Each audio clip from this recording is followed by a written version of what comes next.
Bom, olá, meus amigos do Caminheiros do Bem. Estamos propondo hoje um tema que é quem somos nós? Como se fôssemos buscar nossas origens, né? Essa pergunta talvez seja das mais antigas, né? É uma das que faz abrir a filosofia, o amor que o ser humano tem pelo saber, por saber suas origens e, por conseguinte, também saber seu papel numa caminhada que tem um fim, no sentido de que tem um destino, que tem um fim, no sentido que tem uma finalidade, mas sem fim, no sentido filosófico, uma caminhada infinita. Né?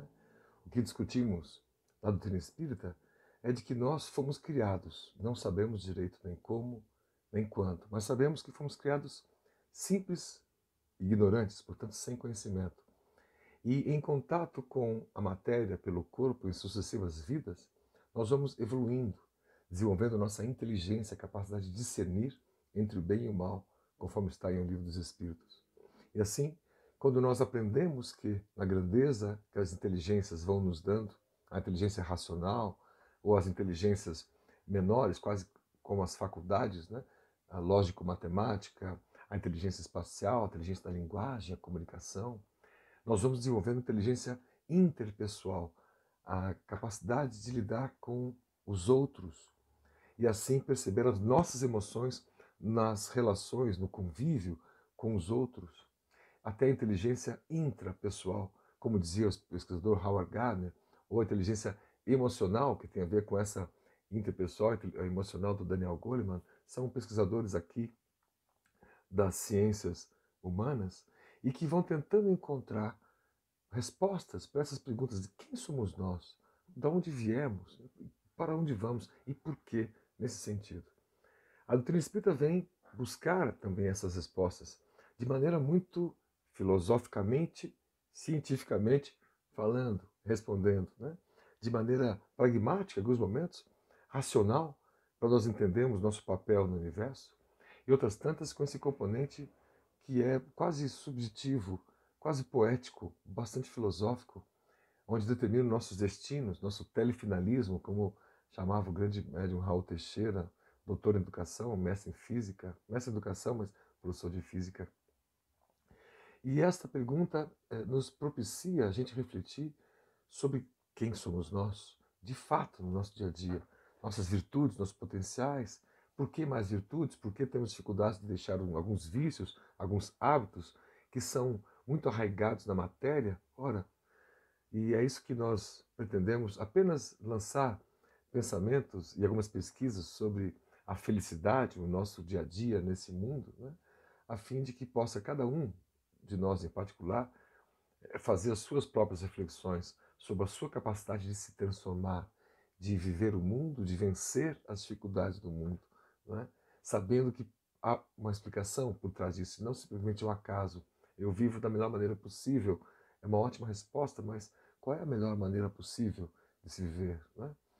A gente vive e leva desta vida para uma outra vida? Será que tem uma outra vida? E como seria? E por que seria? São essas questões todas que podem nos nortear, dar uma direção, um sentido às nossas vidas, né? Às vezes a gente passa o dia inteiro preso nas rotinas, com os grilhões, né, que nos amarram na matéria, no dia a dia, numa vida materialista, atrás de renda para pagar contas, para sobreviver. E a vida passa e a gente, talvez, numa pequenez de pensamentos em relação ao que nós desenvolvemos. Por que as dificuldades nos fazem bem ao vencê-las, ao lidar com elas? Por que quando a gente foge demais, por medo, por receio, por outros motivos, das dificuldades do dia a dia, ou quando nós as enfrentamos, não enfrentamos com coragem, enfrentamos com reclamações, com injustiças, como se o universo estivesse conspirando contra nós e nada nos ajuda? Por quê? Quais são os componentes que podem ter por trás disso e como isso pode melhorar a nossa vida? Bom, a ciência está olhando para trás, através da astronomia, vendo as estrelas e galáxias cada vez mais distantes, né?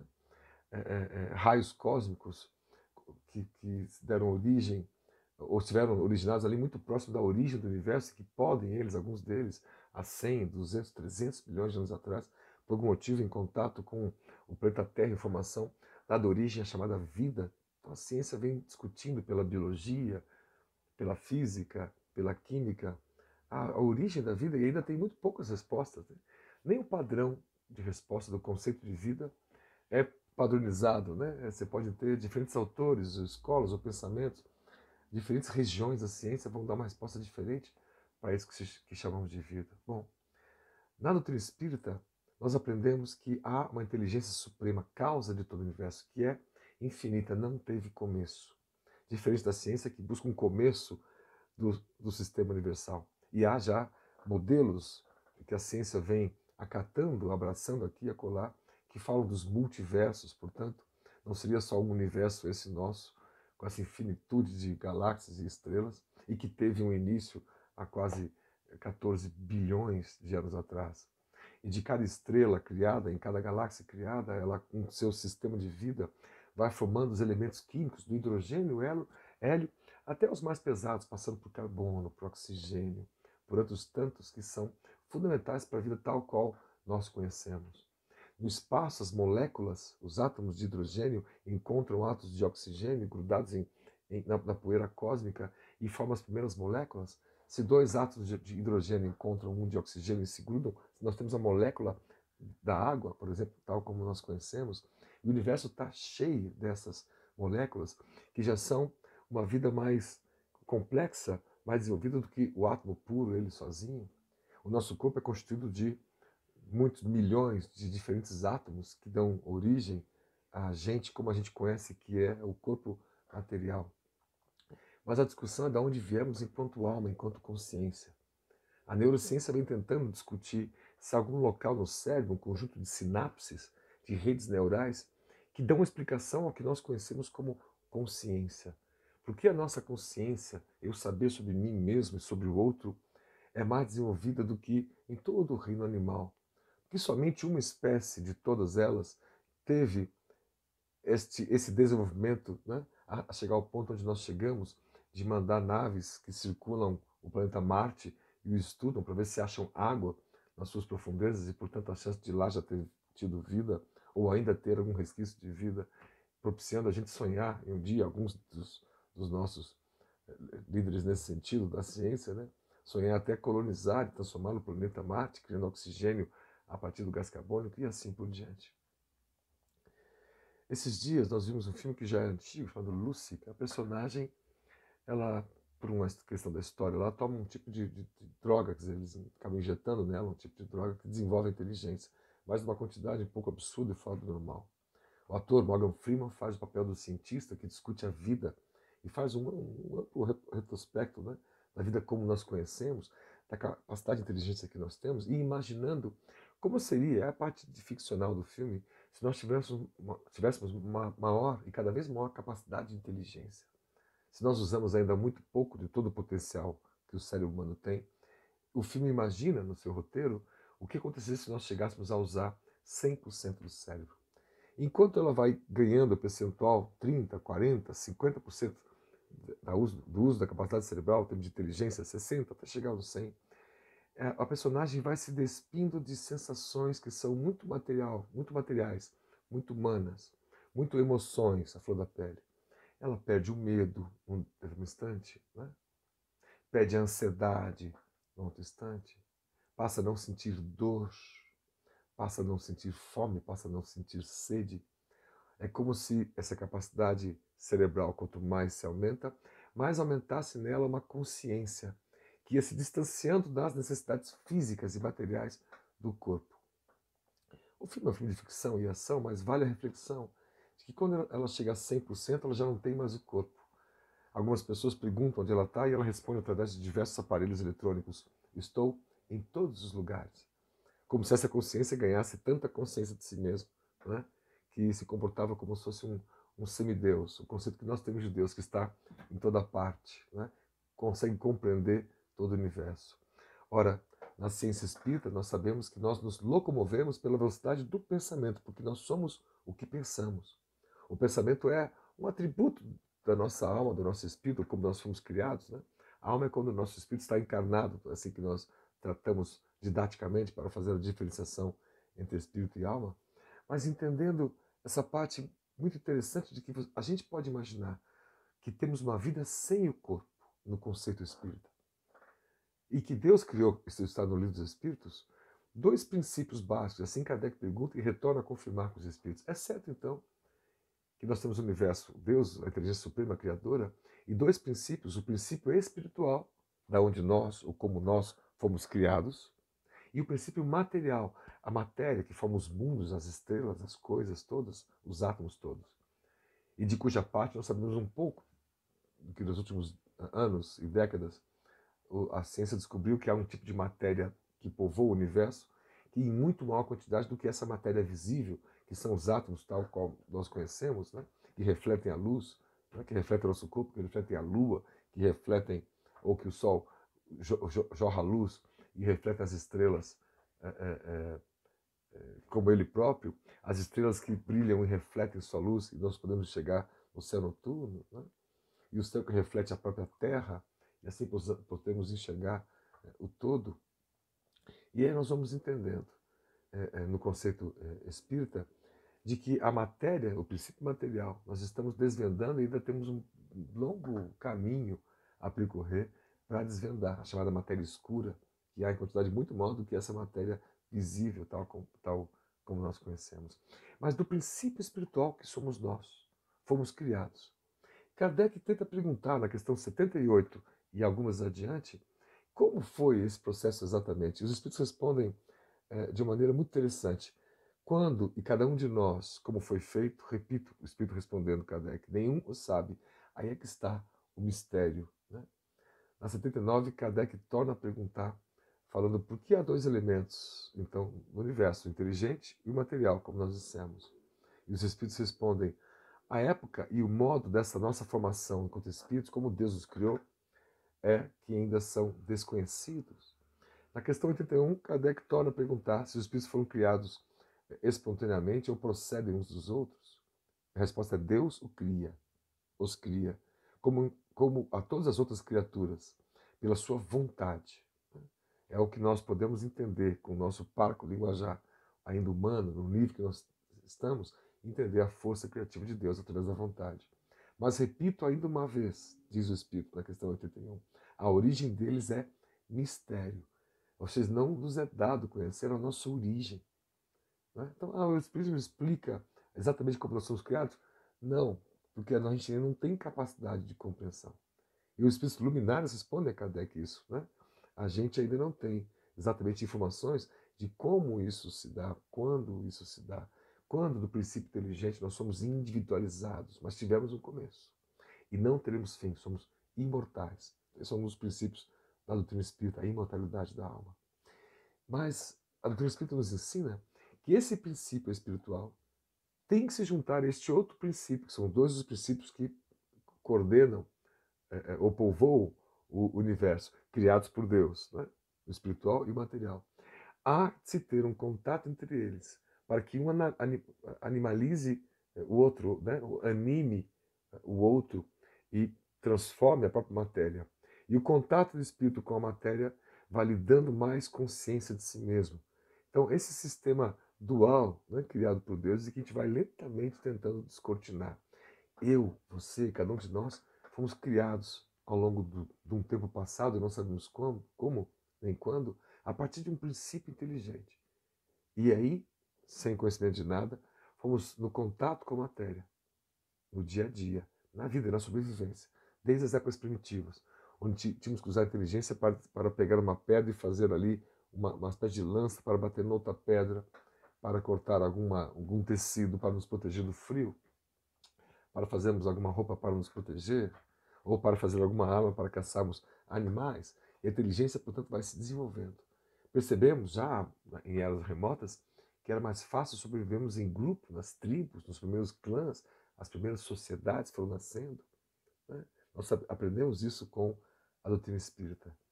E já na história que Emmanuel conta no livro Caminho da Luz, de como o planeta Terra foi colonizado, a interação dos espíritos primitivos que aqui estavam ganhando par e passo, vida após vida, reencarnação após reencarnação, as suas primeiras manifestações da inteligência individualizada, portanto, a caminho da consciência de si mesmo, que é uma pergunta que Kardec faz aos espíritos, né? Que onde estão escritas essas leis do Criador de Deus? E a resposta é: na consciência. Por isso, para compreendermos esse Criador, nós temos que ganhar consciência. Né? Quanto maior a consciência, mais compreensão das leis divinas. Né? Então, entre nós e um espírito sumamente evoluído crístico, como era Jesus, nosso modelo e guia, há ainda uma distância tão grande, quase como quanto dos animais, né, até a gente, até ganharem, isso dizem os Espíritos também, na obra dos Espíritos. Né? Nós imaginamos quanto terreno, quanto caminho nós temos que percorrer através de sucessivas encarnações, porque uma só seria impossível, um espírito primitivo, desprovido de conhecimento, que não passou por nenhum tipo de sensação para que transformasse as sensações em sentimentos, transformasse raciocínios em decisões, que ganhasse livre-arbítrio na medida que compreendesse seu papel na transformação material e não na prisão material. Nós usamos a matéria para nos alavancar, catapultar para novos degraus. Mas quando nós estagiamos presos no que a matéria pode nos fornecer, de prazeres imediatistas, toda ela, todo tipo de emoção humana que é vinculada ao prazer de forma imediata e que desgasta a alma, né, como um vício, seja ele qual for, como um mau hábito, seja ele qual for, como um mau hábito moral, de mentir, de ser maledicente, e a gente não consegue mover, né, transformar esta monoideia, esse tipo de vida rotineira, que reclama de tudo, de todos, e não evolui, não cresce, não dá um passo em relação aos sentimentos, nós vamos cristalizando, né, neste jogo de dependência química, de dependência física, né, ou, portanto, de dependência material, uma vida materialista. Ah, mas eu sou religioso, eu tenho minha fé, mas a nossa conduta, o nosso dia a dia é de dependência química, de dependência física. Né? Nós terceirizamos a incumbência da nossa missão humana, que é buscarmos a felicidade, a compreensão da vida que traz a felicidade, traz a tranquilidade. Como no exemplo do filme, né? Imagine que nós vamos conseguindo vencer as vicissitudes da matéria, vencer a própria matéria, a dependência que temos dela, e vamos tendo menos medo, menos anseios, mais tranquilidade, mais visão de futuro, que é o que acontece com os espíritos que vão se libertando dos grilhões materiais e vão se iluminando no processo de ganho de consciência sobre si mesmos, sobre sua capacidade sobre os demais, sobre sua capacidade sobre o próprio mundo e as coisas do mundo, o meio ambiente, as pessoas, né? Tudo que nos rodeia e tudo que a gente tudo que a gente é composto. Então, a explicação espírita dá um novo universo moral, além do universo físico que a física conhece. Né? Nos dá a chance de entendermos que há tipos de matérias neste mundo espiritual que é da onde viemos e para onde iremos, que é o verdadeiro mundo, né? No sentido do princípio inteligente que somos nós, né? O princípio espiritual que somos nós, ou dos quais ou do qual a gente foi criado e feito. Isso nos dá uma grandeza. Entendemos que mesmo que a humildade nos ensina que somos pequenos, nós somos gigantes como potencial. Somos sementes de sequoias, aquela árvore canadense gigante, que ainda somos sementes, desabrochando, ainda em contato com a terra, né, tentando jorrar o primeiro caule para cima, a primeira folha para o lado, mais à frente a primeira fruta, a primeira flor, e até o desenvolvimento disso chegar às catedrais, que são essas árvores frondosas e gigantescas, a pátina do tempo, né? Há o caminho das reencarnações, do contato com o outro, ao aprendizado. Ao aprendizado com o nosso modelo guia Jesus, que nos livros de Divaldo Franco, da série do Espírito Amélia Rodrigues, nos ensina que ele não veio nos ensinar rituais externos, ele não batizou ninguém. Ele não criou nenhum ritual. A Santa Ceia tem um rito deles, que foi depois repetido pelos romanos, pela igreja, mas não pelos primeiros cristãos, que faziam uma repetição em termos de oração, de estarem próximos, mas nenhum ritual específico, nenhuma liturgia específica, nem com imagem, nem sem imagem.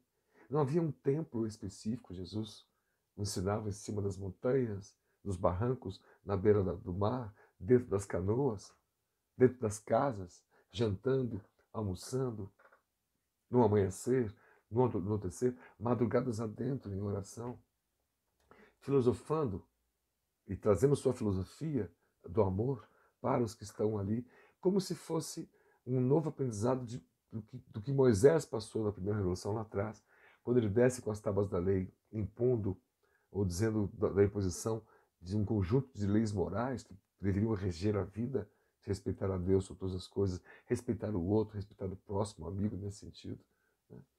E ele ficou muito chateado quando lá embaixo viu o povo ainda adorando uma estátua de ouro, um bezerro de ouro, heranças do tempo de escravidão que eles passaram lá no Egito com os seus rituais, uma coisa material, né? Com a fé direcionada a algo material. Então, a nossa fé direcionada a algo espiritual. Nós podemos imaginar que todas as noites nós desdobramos, que o espírito não precisa descansar como o corpo precisa, né? Para onde vamos? O que fazemos? Bom, isso depende muito das nossas vibrações quando vamos dormir. Você vai dormir agitado, preocupado com o dia, com o mundo, com as notícias. A gente passa essa preocupação está na nossa alma, não está no nosso corpo. O corpo somente reage a isso. Você está muito agitado e com muito medo, o corpo produz adrenalina, mas é produzido o que é produzido na nossa essência. São os nossos pensamentos quem primeiro determinam os nossos sentimentos. E estamos no mundo para entendermos que a felicidade não é somente uma meta de chegada de quando a gente conseguisse desvencilhar dos grilhões materiais. A felicidade é algo que pode já ser sentida e obtida em fragrâncias, em essências, já desde já. E depende muito de uma postura nossa, de como nós encaramos a vida, de como nós lidamos com o outro, do que nós sentimos, qual o nível de humildade que nós temos, ou seja, de desapego material, desapego do orgulho. Isso é humildade. Sou desapegado. Não tenho apego a nenhum bem material, não tenho apego a nenhum tipo de circunstância que me faça querer ter mais orgulho. E entro em depressões as pessoas que têm poucos likes num post no Face, que se sente abandonado pelos outros, e está sempre buscando a experiência da felicidade de forma externa. É você feliz no casamento, é você feliz no trabalho, ou num outro trabalho, ou num outro casamento, ou quando tiver mais recurso, quando tiver mais dinheiro, sempre de maneira externa.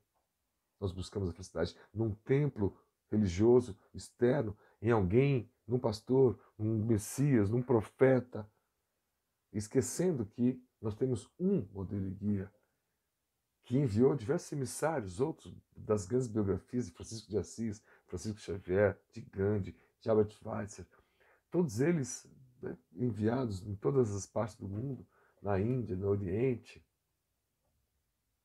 como Buda e como outros tantos, do grande e mais perfeito Espírito que passou pela Terra, que era Jesus. E que, segundo Amélia Rodrigues, por Divaldo Franco, ensinou que um olhar para dentro. Então ensinou aos discípulos a orar, Pai Nosso, dai o pão de cada dia. Perdoai as nossas ofensas, assim como a gente pode perdoar as ofensas dos outros. Esse é o exercício meu, individual, íntimo, e meu coletivo, porque eu perdoo o outro, eu aprendo no contato, na convivência, na relação, criando laço, da onde vem a palavra relação. Mas a felicidade está dentro de você e não fora. Se estivesse fora e o comportamento humano fosse um padrão, todo mundo tivesse uma renda X, estaria feliz. Não é verdade. A gente tem um momento de felicidade quando consegue um emprego novo, um salário novo, para os que conseguem emprego no mundo difícil de hoje em dia.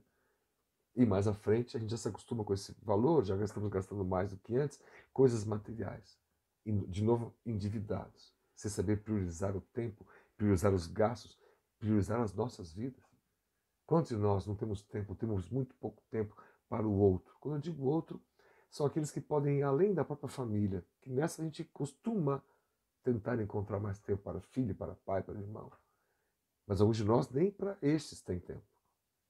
Como se fosse uma vida egoísta, e um tempo para si é um tempo para um ganho material, fugindo das experiências principais da vida, que são os ganhos morais, a felicidade que ela é de origem espiritual, não está no corpo, está na alma, na nossa essência. E sobre felicidade, há diversas pesquisas, para a gente pensar rapidinho aqui, humanas, sobre o pensamento positivo e o poder que isso tem. Entendemos que o pensamento é, segundo Emmanuel, uma energia eletromagnética, então ele é alguma coisa. Nós temos o poder de mudar a nossa condição, nossos sentimentos, pelo pensamento. Vibrando diferente, ganhando novos conceitos, menos apaixonados por coisas materiais, mais voltados à religiosidade, à espiritualidade, ao universo macro, e não às coisas aqui da Terra, que nós perdemos muito tempo com discussões, com brigas, com decisões que têm a ver com um mundo muito material, mesquinho, pequeno.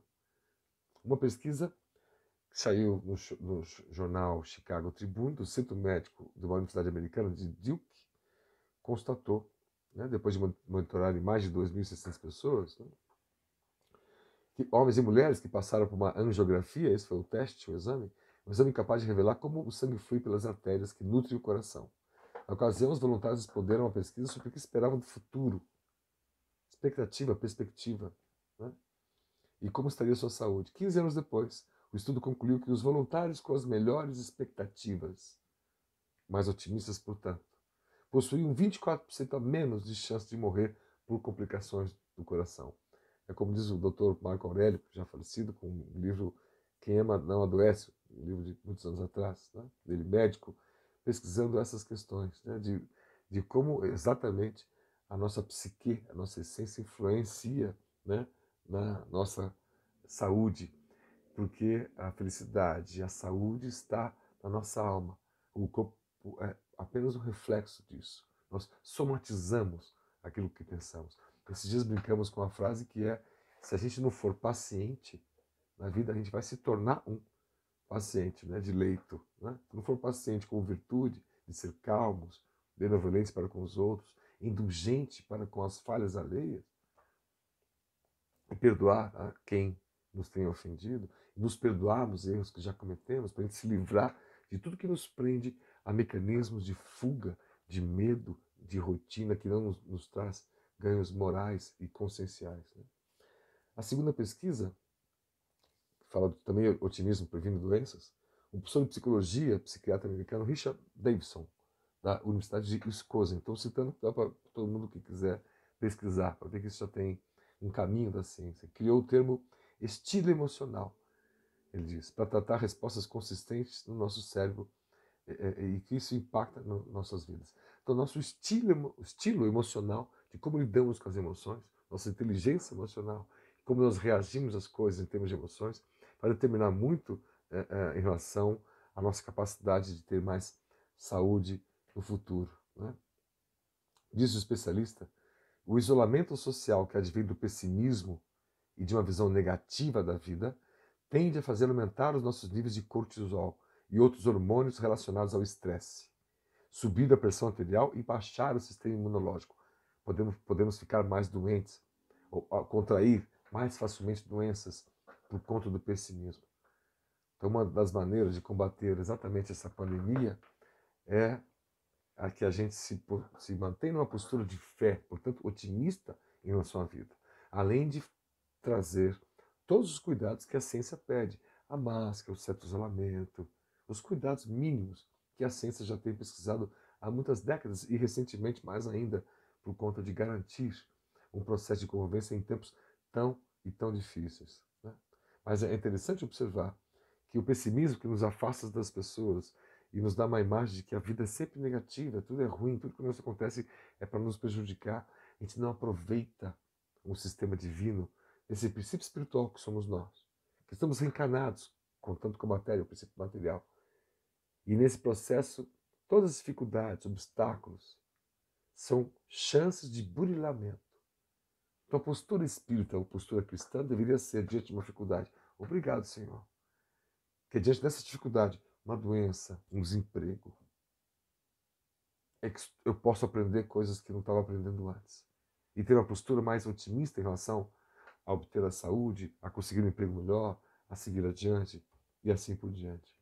A terceira pesquisa conclui que o pensamento positivo faz viver mais. Essa é da Universidade do Kentucky. Examinaram diariamente 1930 freiras entre 18 e 32 anos, que viviam no mesmo convento, e ranquearam elas todas numa escala de positividade. Veja só, 60 anos mais tarde, entraram em contato com as freiras que ainda eram vivas e que estavam com idades entre 75 e 90 anos. Uma vida inteira, as mesmas freiras. Uma pesquisa que levou, portanto, aí, muitas décadas para ser conclusiva. Metade delas já vivia mais do que a expectativa. E entre as que eram mais velhas, todas haviam sido colocadas na escala mais alta dos pensamentos positivos, de acordo com seus diários lá da década de 30, 1930. Concluíram, portanto, que todas aquelas que tinham a fé, que não é dissociada da razão, a fé vem de nós entendemos que, sim, existe um Criador, que todos nós temos um Criador. E sim, Ele está dentro de nós. Suas leis estão na nossa consciência.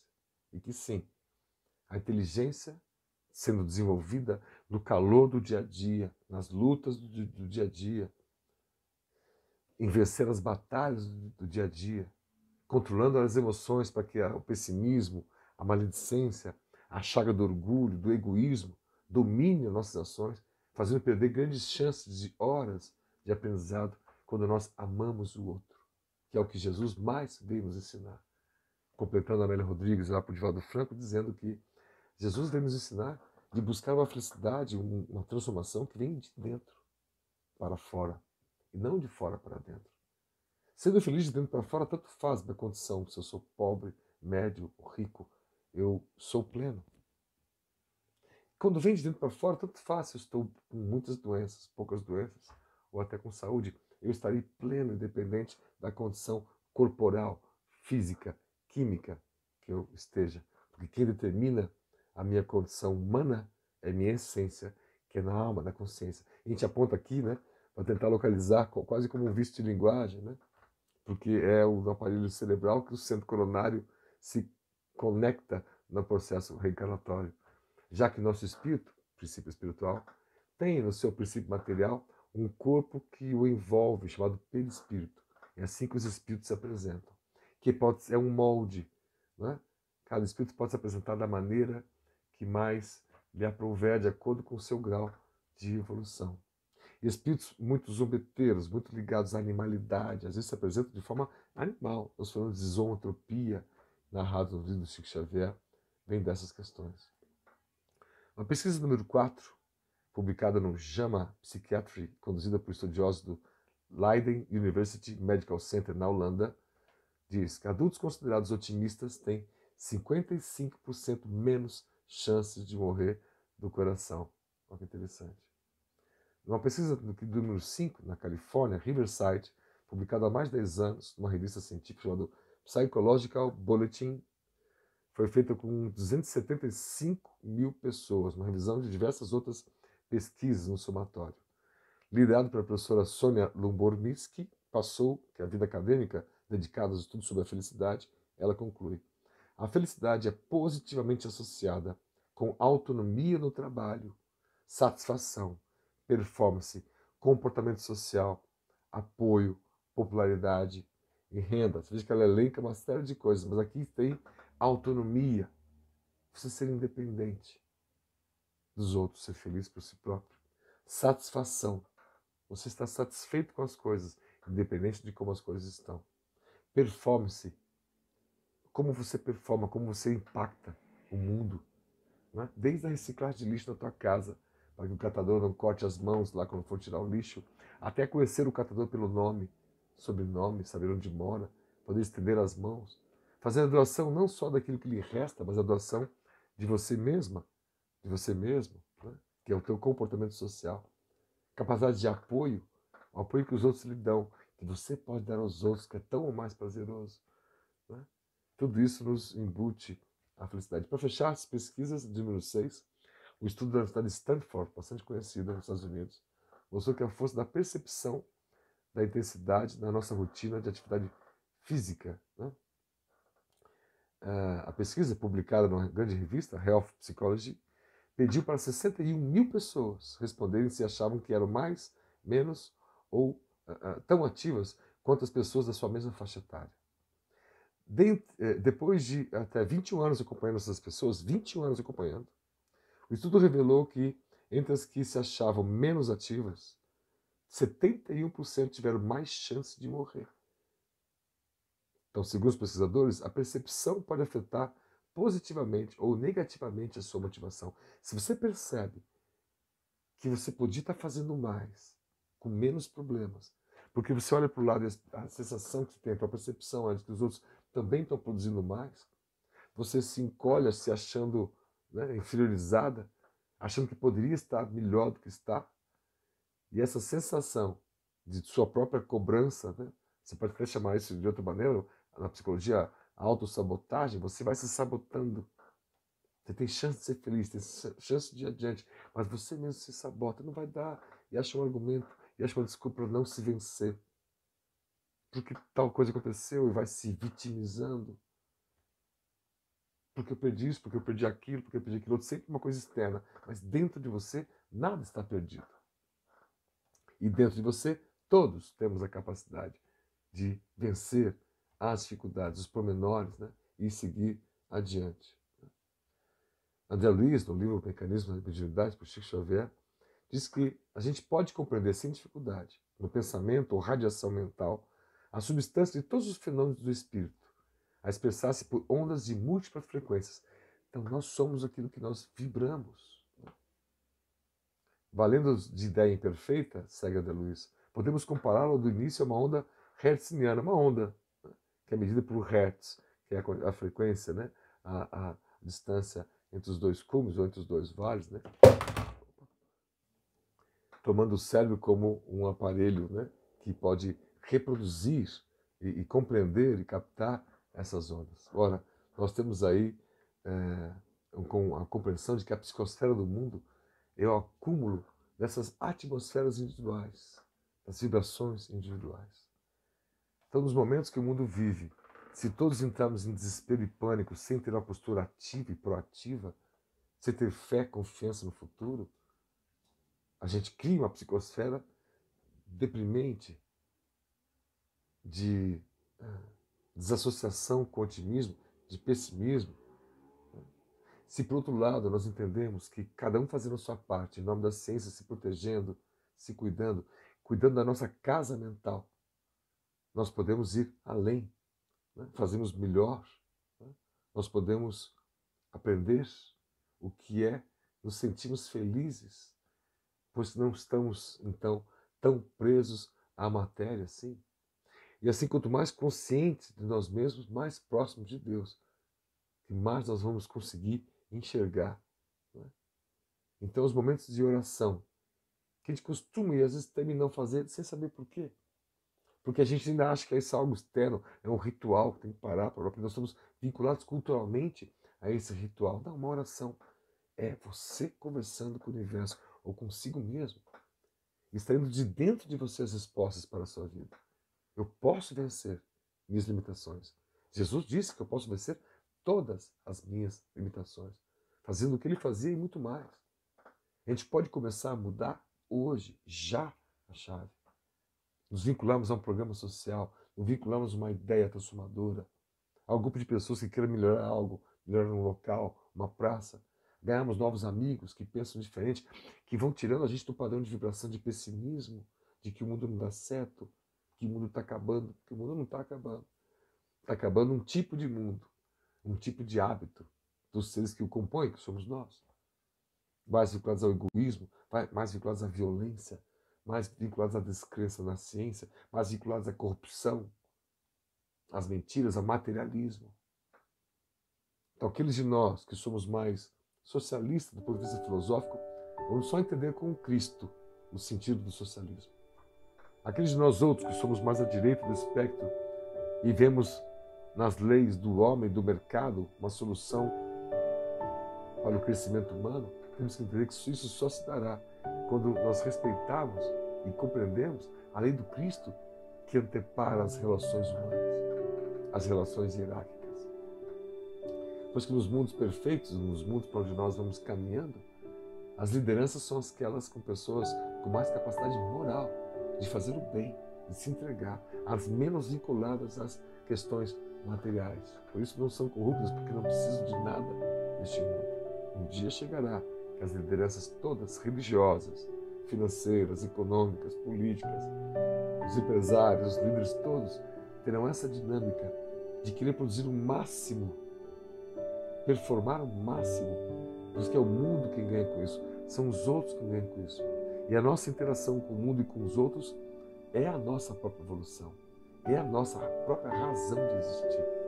O princípio intelectual, o princípio espiritual, animalizando a matéria, o corpo, as encarnações, nas vidas humanas, nos planetas, e aprendendo com essa interação a ganhar mais compreensão de si mesmo e seu papel no universo, que nós chamamos de consciência. E quanto mais conscientes, mais nós compreendemos o próprio Deus Criador, que de hoje sabemos tão pouco. E a melhor maneira de compreendê-lo é através de Jesus, que é o caminho, que é a verdade, que é a vida, na frase que ficou célebre no Evangelho, que ninguém vai ao Pai senão por Ele. Então a compreensão de que amar os outros, de que perdoar as falhas, de que conviver. E tudo que aprendemos com Jesus, do bom samaritano, de olhar os mais frágeis, de aguentar as injustiças sem vociferar, sem reagir com violência, sem partir de você a iniciativa da violência, da acusação, do pré-julgamento, do preconceito, do racismo. Entendemos a reencarnação com as suas dinâmicas. Todos nós nascemos em diferentes corpos, em diferentes sexos, em diferentes raças e agrupamentos humanos. Em cada uma dessas experiências extraímos um tanto para o nosso crescimento, burilando o carbono, o grafite, até que se torne um diamante, uma figura de linguagem que um dia seremos. Por enquanto alguns de nós somos um papel carbono ali, que suja por onde passa. Mas mais à frente seremos um diamante nesse sentido, né? No processo sob a pressão correta, sob a pátina do tempo, sob as condições ambientais corretas, nós temos a chance de ser um ponto iluminado. Como são as pessoas que estão em prece neste momento? Um ponto iluminado na vastidão dos céus. Nós saibamos disso e possamos pensar nisso por hoje e por todo sempre. Jesus é o nosso caminho, é a nossa verdade, é a nossa vida. Aquele Jesus que andava com os mais simples, andava com os pobres, com os mais frágeis, e a eles dedicava o máximo da sua vida e do seu tempo. Que façamos o mesmo, hoje e sempre. Que assim seja.